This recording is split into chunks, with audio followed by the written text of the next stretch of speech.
I never planned to go back to my old middle school, not even as a visitor, let alone as a substitute teacher. But life's weird like that. I'd just moved back to my hometown in Ohio after losing my job in Chicago.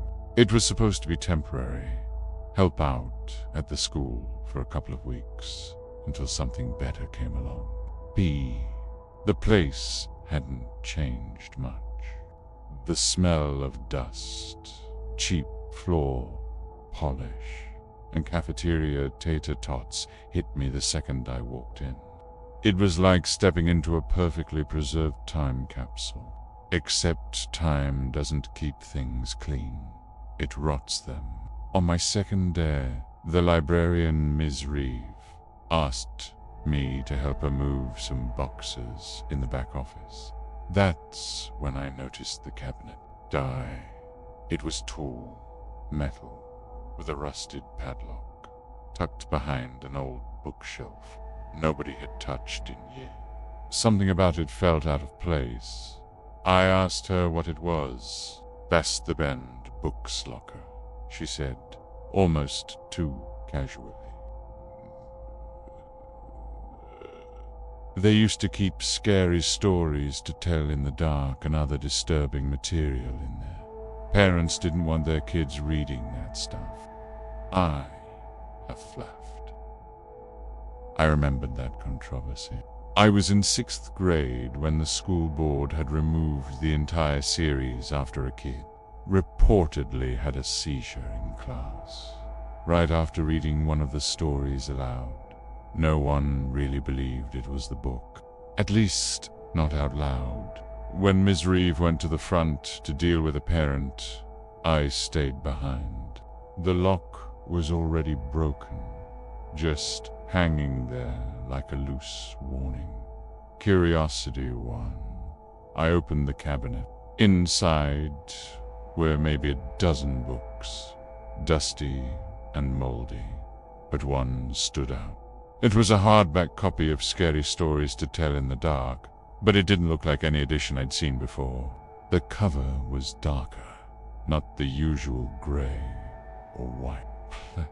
It was deep black, almost absorbing light. No barcode, no publisher info, nothing. Just the title burned into the surface in uneven red letters, like it had been scratched in. I know I shouldn't have taken it, but I did. And that's when things started to go wrong. That night, I couldn't stop thinking about the book. I set it on my kitchen table and just stared at it for a while. Purr settled me, and not in the nostalgic, spooky, fun way. The cover felt wrong under my fingertips, like old skin, dried and stretched. Eventually, curiosity got the better of me. I opened it. The table of contents was mostly familiar. The big toe, the thing, the red spot. Classic stories I remembered from when I was a kid, but a few entries I'd never seen before. There was one at the very bottom of the list, a title scratched in like it was added later. The Boy Who Read Too Much. The page number didn't match the rest. I flipped to it anyway. The illustration was grotesque, more disturbing than the original style. Sitting at a desk, face wide-eyed, blood pouring from his ears as shadows wrapped around his body like vines. The story itself wasn't that long. Told of a boy who found a forbidden book in his school, a book that knew his fears and used them against him. The more he read, the more the story changed, becoming personal, specific. Until it knew him, I almost laughed. It felt like a meta joke, a story about someone reading the book you're holding. But then I read the last sentence. He took the book home. He sat at a scratched oak kitchen table, alone, reading this line. Right now, I slammed the book shut. My blood went cold. I looked around. My kitchen table was scratched oak. I was alone. I hadn't said that out loud, hadn't written it anywhere. The book had described my exact moment. I didn't sleep that night. The next day, I brought the book back to school. I planned to return it to the cabinet, lock it up, forget about it. But the cabinet was gone. There was no sign it had ever been there. No outline on the dusty wall, no rust stains on the tile, nothing.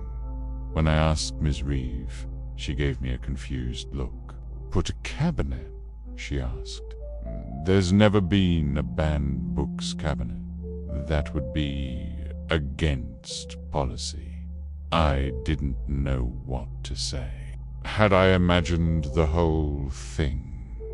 But the book was still in my bag, heavy, cold. And that night, when I opened it again, my name was written inside, in handwriting that matched mine.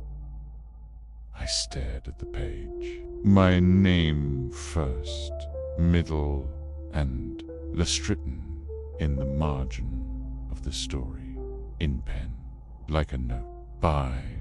I hadn't written it. I hadn't even owned a pen that color. It was a faded burgundy, like dried blood. Beneath my name were 2 words. Keep reading. Every rational part of me screamed to burn the thing. Toss it in the river, bury it under concrete. Something else, something deeper, more primal, kept me turning the pages. The next story hadn't been there before. It was titled Mr. Pritchard's Basement. That was impossible. Mr. Pritchard had been our 8th grade science teacher. He'd disappeared halfway through the semester, and no one ever said why. Rumors flew that he'd had a breakdown or got caught with something illegal. No one knew. Just one day, gone. The story described a teacher who kept things in his basement, students who never came back, creatures that whispered through the walls, experiments that moved when you weren't looking. It was grotesque, but the worst part wasn't the story. It was the photo taped to the next page. An actual photo. Old, glossy, curling at the edges. It was my middle school locker hallway. In the picture, someone or something stood at the very end of the hall, too far to make out clearly. It was tall, hunched, and staring straight at the camera. Behind it, the science lab door was open. I dropped the book. My breath was shallow. My ears rang. No one had ever taken pictures in that hallway. Not like that. Not back then. Cameras weren't even allowed during school hour. I flipped the book closed, heart pounding. And that's when the lights in my apartment went out. Not just dimmed, they died. Like someone had yanked the power from the source. Blah. I fumbled for my phone. It was dead too. Battery at 87% a second ago. I backed toward my bedroom when I heard it. A whisper. Not quite a voice. A scratching sound coming from the kitchen, from the table, from the book. I approached slowly, every nerve in my body screaming not to. The book was open again to a blank page. As I watched, words began appearing across it in that same burgundy ink. You've read too much. Now you're part of the story. Turn the page. I stood there, frozen, staring at those words bleeding into the page. Turn the page. Against all reason. I did it. The next page was no longer blank. It held a story. No, my story. Everything that had happened, word for word. From the moment I walked into the school dot, to opening the cabinet, to reading the new stories, to this very moment, standing in the dark. The last line wasn't finished. Picture set. He looked up and saw the pen ink stopped mid-sentence. I blinked, and then I felt it. Not heard. Felt. Something behind me. Breathing. I turned. There was no one there. Booked. The hallway leading from my kitchen to the bedroom was longer than it should have been. Much longer. And at the far end, I could just barely make out a figure. Tall, thin, with joints that bent the wrong way. I ran. I didn't even think. I grabbed the book, bolted out of the apartment, barefoot into the night air. The lights on my street flickered like they were underwater. I didn't stop running until I reached the old school. It was to 14 a.m. The front doors were locked, of course. I knew another way in. Through the basement entrance, where the janitors used to sneak out for smoke breaks. Still worked. I crept through the dark hallways, book clutched to my chest like a bomb. Somehow, the school felt emptier than it should. No echo, no hum of electricity, just ... Nothing.